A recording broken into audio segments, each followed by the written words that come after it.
toujours dans Parashat Bereshit, la paracha qu'on lira Be'ezrat Hashem cette semaine, dans Perek Dalet, Pasuk Dalet, c'est marqué Vehevel hevi gamhu mi bechorot tsono ou michel vehen. On voit que Caïn, il a ramené des sacrifices, et Hevel aussi, il a ramené des sacrifices. Akadosh Baruch Hu, il a accepté le sacrifice de Hevel, mais le sacrifice de Caïn, Akadosh Baruch Hu, il l'a pas accepté. Le Khatam Sofer pose une question extraordinaire. Qu'est-ce qu'il a gagné Hevel en donnant à Akadosh Baruch Hu ce cadeau, puisqu'il a été assassiné après? Il a été disparu de la terre. Caïn, par contre, qui a fait le mal, il a continué à vivre dans cette terre et il a vu 7 générations encore. 7 générations, c'est marqué dans la Gemara qu'il a eu plusieurs milliers d'enfants, des petits-enfants, des arrière-petits-enfants. C'est-à-dire le plus grand gagnant de ce cadeau qu'on a donné à Kadosh Baruch Hu, c'était Caïn, puisqu'Hevel il a disparu sans enfants, sans rien. Met Hariri, c'est-à-dire sans enfants, il n'a rien laissé derrière lui. Mais par contre, Caïn qui a fait le mal, il a tout gagné. C'est exactement ce qu'on voit dans l'histoire. Alors, la question que le Khatam Sofer pose, et où la justice? Qu'est-ce qu'il a gagné Hevel? Hevel, il a tout perdu. Et où la justice? Le Khatam Sofer dit que de cette histoire, on doit apprendre une moralité extraordinaire de la façon qu'Akadosh Baruch Hu se conduit avec nous. Des fois, nous, on voit que des gens qui sont Rechaïm, ils réussissent. Et des gens qui sont Tzadikim, ils ne réussissent pas. C'est la question la plus ancienne du monde. Même mon cher Rabbeinu, il a dit à Akadosh Baruch Hu, Odi'enina darkecha, j'aimerais que tu m'apprends ta façon de faire. David Amelech, il a dit dans les Tehillim qu'il a vu les Rechaïm grandir comme de la verdure partout. Et ils réussissent. Mais David Amelech continue le pasuk là-bas, il donne la réponse. Les Hashemidam Ade'ad, Akadosh Baruch Hu, il fait réussir les Rechaïm dans ce monde pour que dans le monde futur, ils n'auront rien du tout. Mais les Tzadikim, Akadosh Baruch Hu, il leur paye du mal dans ce monde sur le peu du mal qu'ils ont fait ici pour que dans le monde futur, il leur payera bien. Maintenant, on aimerait savoir, Hevel, où il a été payé, puisqu'il a été éliminé, il a été disparu. Ses enfants, il n'a pas eu des enfants. Sa femme, il n'a rien eu. Où on a vu qu'Akadosh Baruch Hu, il a récompensé Hevel par rapport à la mitzvah qu'il a fait. C'est marqué que Hevel, sa neshama, elle est revenue sur terre à nouveau dans Shet, dans le corps de Shet. Shemimeno nishtata ta'olam. Le monde a été créé à nouveau par Shet. Après sa neshama, elle est rentrée dans le corps de Noach. C'est-à-dire que Hevel est venu dans le corps de Shet. Et après, il est revenu dans le corps de Noach. Et après, dans le corps de Moshe Rabbeinu. C'est-à-dire que, en réalité, Hevel, il a disparu de ce monde. Mais sa neshama, il est revenu dans des corps essentiels que toute l'histoire de l'humanité est tamponnée à l'intérieur. Certes, Caïn, il a vécu encore cette génération. Il a eu des centaines de milliers, mais ils sont tous disparus. Pendant la déluge, tous ils sont morts. Mais par contre, Caïn, Hevel, sa neshama, il est revenu dans Shet. Et après, il est revenu dans le corps de Noach. Noach, c'était le premier homme à revivre sur terre après la déluge. Et après, dans le corps de Noach, il est rentré dans le corps de Moshe Rabbeinu, que le monde a été créé uniquement pour Moshe Rabbeinu, pour qu'il puisse nous donner la Torah. C'est-à-dire qu'on voit que la récompense que Hevel a eue, c'est une récompense extraordinaire. C'est-à-dire que, qu'est-ce qu'on a dit au début du cours? Qu'est-ce qu'il a gagné Hevel en donnant le cadeau? Oui, il a gagné beaucoup. Mais nous, on a posé cette question parce qu'on a regardé avec nos yeux d'être humain. Avec notre vue des yeux d'être humain, on est limité. Mais si on saura toute l'histoire de ce qui se passe derrière, on verra comment Akadosh Baruch Hu paye toujours du bien à tous les gens qui ont fait du bien. Alors on a dit que la Neshama de Hevel, elle est venue dans le corps de Hei, Hevel, Shet, Noach et Moshe. Si vous prenez les premières lettres de ces 4 prénoms, le Zohar Akadosh dit c'est Neshama. Nun c'est Noach, Shin, Shet, Mem, Moshe, Hei, Hevel.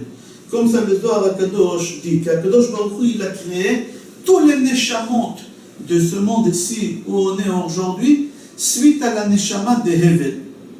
Shet, Shutat Ha'olam Al Yado. Noach c'est le premier homme qui est resté dans le monde et que le monde a continué grâce à lui. Et Moshe, que le monde a été créé uniquement pour Moshe Rabbeinu pour qu'il puisse nous donner la Torah. C'est-à-dire que nous, on a l'habitude de regarder chaque chose qui nous arrive de tous les jours de notre vie avec des yeux d'un être humain. Et on se pose la question, on dit à Kadosh Baruch Hu, c'est pas juste qu'est-ce que tu es en train de nous faire. Pourquoi tu as fait une chose pareille?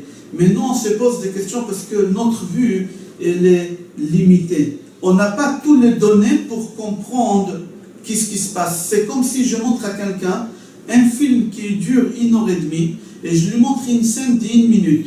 Et dans la scène d'1 minute, je lui montre comment quelqu'un il poignarde l'autre. Je lui dis, qui c'est l'assassin? Il va me dire, mais c'est évident, il a poignardé, c'est lui l'assassin. Non, si tu verras tous les films d'1h30, tu vas voir que l'autre c'était l'assassin et lui seulement il s'est défendu. Nous, qu'est-ce qu'on voit, qu'est-ce qui nous arrive aujourd'hui? C'est une partie d'un film. On a vécu dans une autre génération, on est revenu ici pour compléter quelque chose. C'est la suite des films qu'on a manqué le début. Alors s'il nous arrive aujourd'hui des choses, on se pose des questions et le pourquoi et quoi, parce qu'on n'a pas le début des films. Alors c'est pour ça qu'on se pose la question.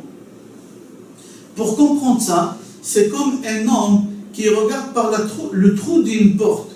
Et il voit quelqu'un, il prend un couteau et qui coupe l'autre. Et lui, il crie, assassin, assassin, il y a quelqu'un qui est en train de couper l'autre. Et on lui dit, mais calme-toi. Ta vue, elle est limitée, tu ne vois pas tout ce qu'il y a dans la pièce, tu vois seulement comment le bonhomme, il prend le couteau. Mais si tu vas à l'intérieur, qu'est-ce qui se passe? Tu vas comprendre, c'est une chambre d'hôpital, c'est une chambre d'opération. Lui qui est en train de couper, il est en train de le guérir, c'est le chirurgien. L'autre, il est malade, on est en train de le guérir, on est en train de lui sauver la vie. C'est exactement ce qui nous arrive. Au moment qu'on voit qu'Akadosh Baruch Hu, il nous donne des épreuves, on crie, on dit à Akadosh Baruch Hu, c'est pas juste. C'est pas juste ce que tu es en train de nous faire. Nous, on dit ça pourquoi? Parce qu'on va par un petit trou et on ne comprend pas qu'est-ce qui se passe. Une vraie histoire qui est arrivée. Un jour, il y a un roi qui est arrivé, c'était à Vienne. Le roi de Vienne, il est venu se promener dans le quartier juif. Et tous les juifs, quand ils ont entendu ça, ils ont profité à sortir dehors pour pouvoir faire la bracha Shechalak mikvodo le basar vadam. Il y a une bracha qu'on fait au moment qu'on voit un roi, on doit faire cette bracha. Les juifs, quand ils ont entendu que le roi il doit arriver dans leur quartier, tous ils ont sorti de la synagogue, de la yeshiva, de la maison. Il y a un élève qui était jamais il perdait du temps pour étudier la Torah, il n'a pas voulu sortir. Il a dit au moment que le roi il va passer, j'ouvrirai la fenêtre de Beth Midrash de la yeshiva, et de loin donc je peux faire la bracha, je ne suis pas obligé de descendre en bas. Il est resté au Beth Midrash au moment qu'il a entendu que le roi passe, il court vers la fenêtre, il ouvre la fenêtre, il regarde le roi, il fait la bracha, il finit, il ferme la fenêtre. Et au moment qu'il ferme la fenêtre, il y a une grosse pierre qui est tombée des murs, qui a attaché la fenêtre, elle est tombée juste à côté du roi.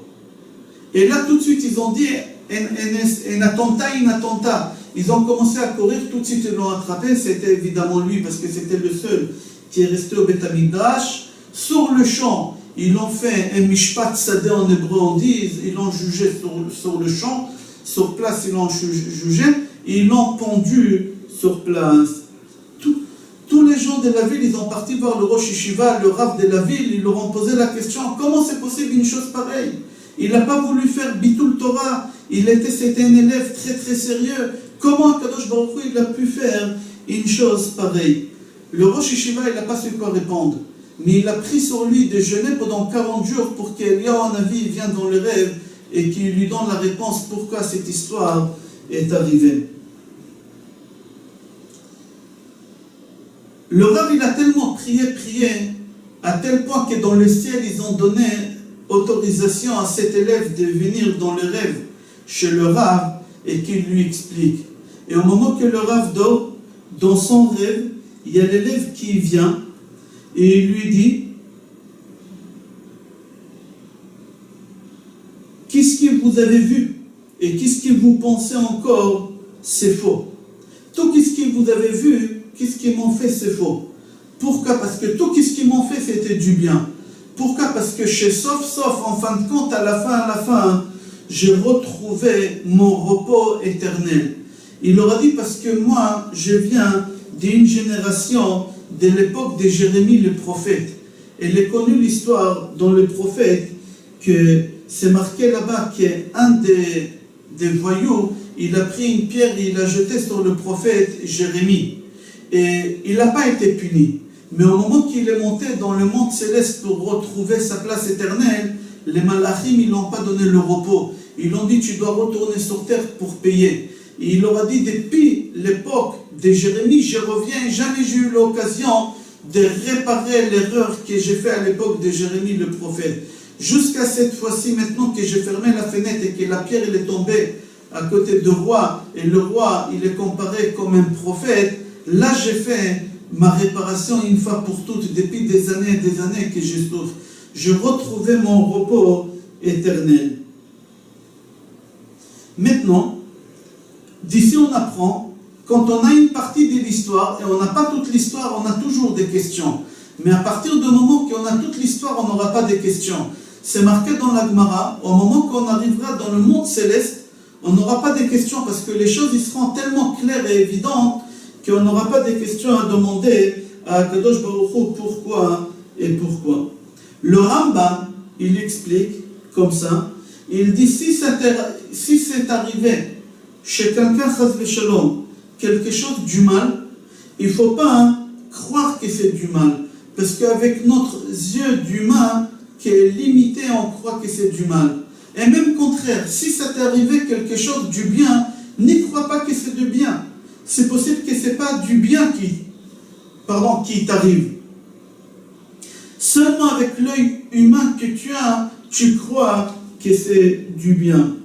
C'est comme un homme qui quitte sa place où il travaille pour y aller dans un endroit qui est beaucoup mieux.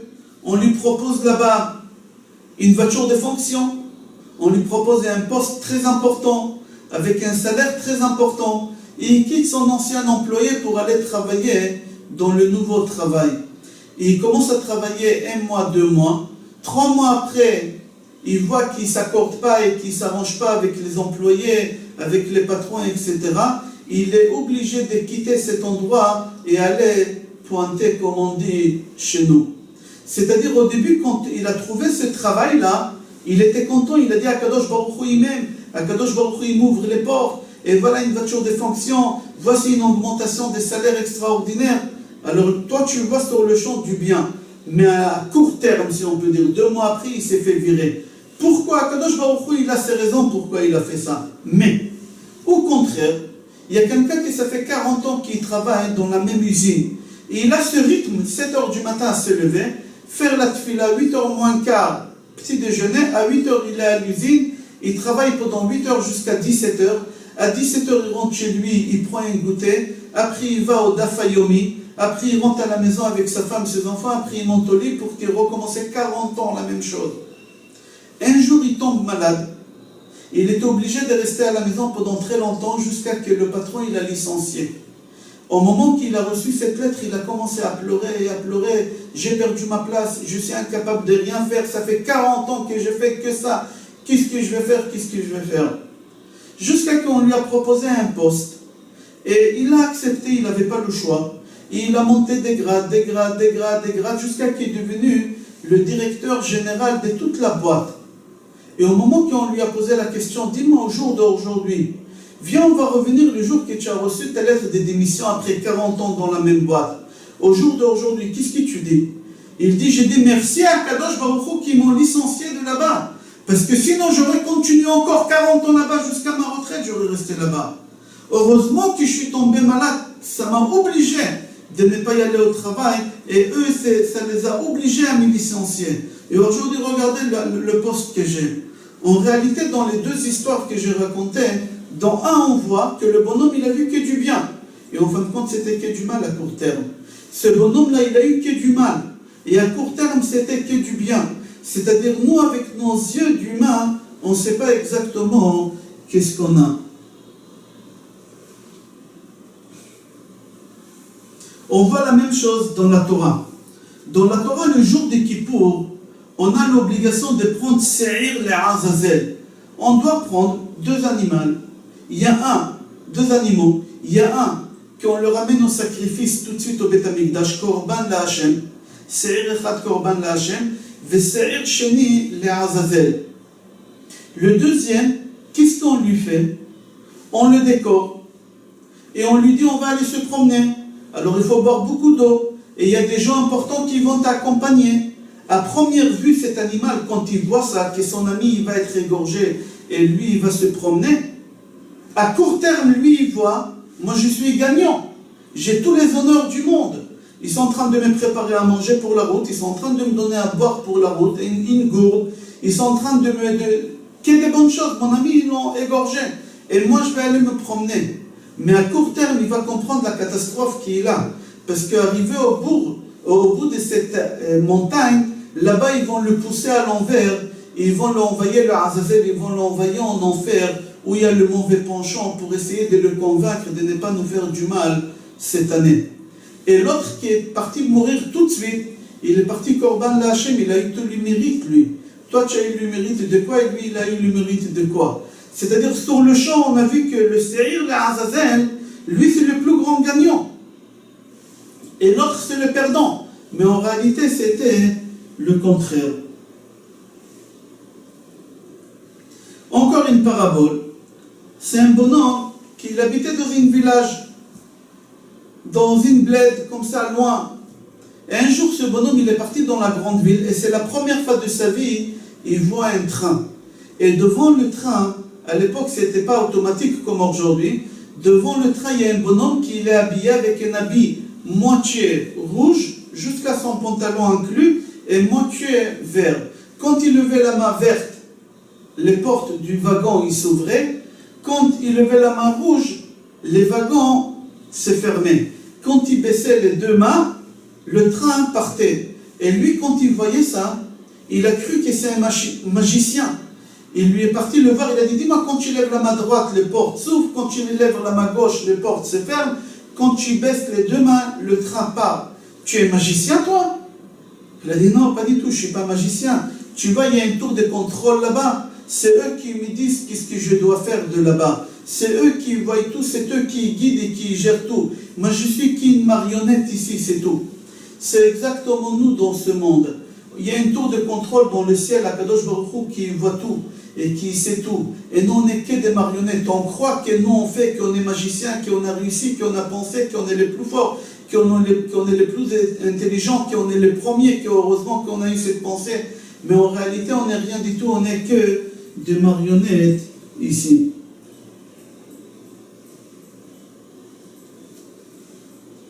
Caïn, c'est exactement ce qu'on voit avec Hevel. Caïn, certes, il tue Hevel. Caïn, certes, il continue à vivre ici pendant plusieurs générations. Il a plusieurs centaines d'enfants, des petits-enfants, plusieurs centaines, des milliers, c'est marqué dans le Midrash. Des enfants, des petits-enfants, des arrière petits-enfants pendant 7 générations. Hevel, il n'est plus là, il est parti. Il a fait du bien, il a voulu faire du bien, en fin de compte, il a eu que du mal. C'est ça le salaire? Non. Il faut continuer à voir comme le Zohar a dit, comme on a dit, Neshama. Noach, Shet, Moshe et Hevel. Toute l'humanité aujourd'hui, ça vient de la Neshama de Hevel. Si tu vis avec cette idée que tout ce qui t'arrive, c'est uniquement pour ton bien, tu vas être l'homme le plus heureux au monde. Je vous souhaite Shabbat Shalom, Bracha V'Atzlacha et Kol Tov.